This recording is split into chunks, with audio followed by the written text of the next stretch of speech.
Well, good afternoon, everyone. I'm Natasha Brown. Breaking news right now. Officials are outside Penn Presbyterian Hospital giving an update on the investigation into a fire and shooting at a home in East Lansdowne. 2 officers were injured, 6 to 8 other people still unaccounted for. Let's listen in. We're going to be releasing one of the heroes from yesterday, David Shaza, who was a police officer in Lansdowne who was wounded yesterday at this horrible incident that took place at 58 Lewis Avenue in East Lansdowne. You're all aware of the facts as they've happened so far. I do want to tell you that at this point, what I can tell you from the investigation that we've conducted to this point, the residents of the people at 58 Lewis Avenue are called the Lee family, L-E family. It's an Asian pronunciation of Lee. There are at least 3 adults and 3 children who are unaccounted for and that we fear were in the home at the time of the shooting and the subsequent fire. At this point, our detectives from the County Detective Bureau, led by Chief Jim Nolan, who's behind me, have been working diligently since this morning to process that scene. We have found the torso of 1 individual, and we've recovered 1 rifle at this point, but there is a lot more work to be done. Again, there are 6 members of the Lee family who are residing in that house who are unaccounted for at this point, and we fear were in the house and have been killed. We are continuing to process the scene. That will take, I can't even begin to tell you or estimate how long it's going to take for us to continue to do that work. It's a very unsafe scene. Chief Nolan and the chiefs behind me have all made sure that the officers who are doing that work are doing it as carefully and as safely as possible. We don't want anybody else hurt. At this point, Officer Shaza is going to be released. We're happy about that. He is going home to his family. The hero that he is, he doesn't even want people to even know his name. I think Chief Rutherford has thrown me under the bus by having me announce his name. Officer Meehan is still in the hospital. He has suffered a slightly more serious wound. We are hoping he will be released either later today or tomorrow, but we're really at the doctor's wishes on that. That's all the information I have right now. Really not able to take many more questions. Go ahead, John, you're going to try it anyway. Yes, I'm going to try it anyway.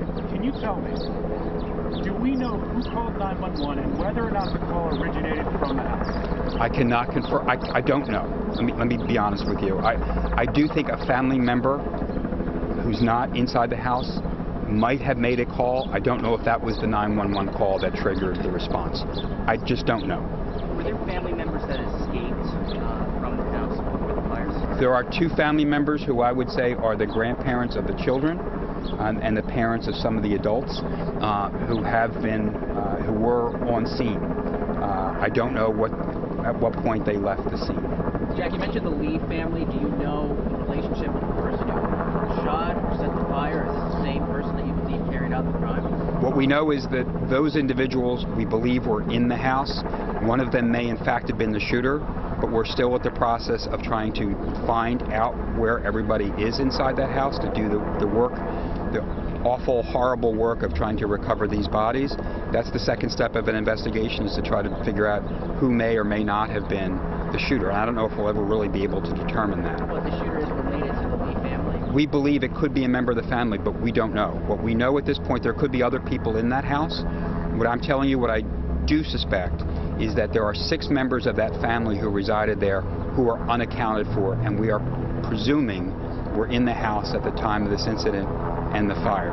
So everyone who was in the house at that fire is presumed dead at this point. But again, we don't know because they're unaccounted for, but that's the gruesome assumption, is that they were in the house, and we're going to have to recover their bodies over the next period of time. Any idea how the fire started? No idea. John, we're still at the stage of trying to get into the house bit by bit and recover bodies and evidence. That finding you're talking about how who shot and how the fire was started, if we ever determine it, it won't be anytime soon. That's all part of the process, but the biggest concern right now is to safely get our officers inside. We don't want anybody else hurt, and then see if we can send the family and give them closure about the missing members of their family, and if there might be anybody else inside there as well. And that might be a gruesome, time-consuming process too, because these people's bodies have been destroyed by fire. So we may have to resort to dental records and other means to try to determine who's who when we do find more bodies, assuming we do. So that's an assumption based on an assumption, but it's all based upon the fact that these members of that family who resided there are unaccounted for now 24 hours after the incident. Did you say that the parents of the adult children who were unaccounted for, that they were living in that house as well? I don't know if they were living there. I can't confirm or deny that. And when you say that there was one life that was found within this dwelling, at least the remains, does that include that torso that you had mentioned? And I'm sure it's going to be such a difficult process. How do you figure out if it is truly a person right now? Well, what I've been told is we found the torso of one human and we found a weapon. That's what we found so far. We will find other things, but that's the knowledge we have right now. I can't tell you who that is or anything like that, but we found the remains of a human torso and we found a rifle. And that's really all I can tell you at this point. And you opened the door with the question, and now I'm going to have to stop you all because I really don't have any other further information. We're going to go over and be prepared to greet our officer, our returning hero, who's coming back to Delaware County. And we want to thank you all for your time. Thank you. Well, we've been listening to an update there from the district attorney in Delaware County, giving us the very latest information about a fire and shooting scene that played out yesterday afternoon at 58 Lewis Avenue in East Lansdowne, Delaware County. We know now that the people who lived in that home, the Lee family is who they've been identified as. 3 adults and 3 children are still unaccounted for at this hour.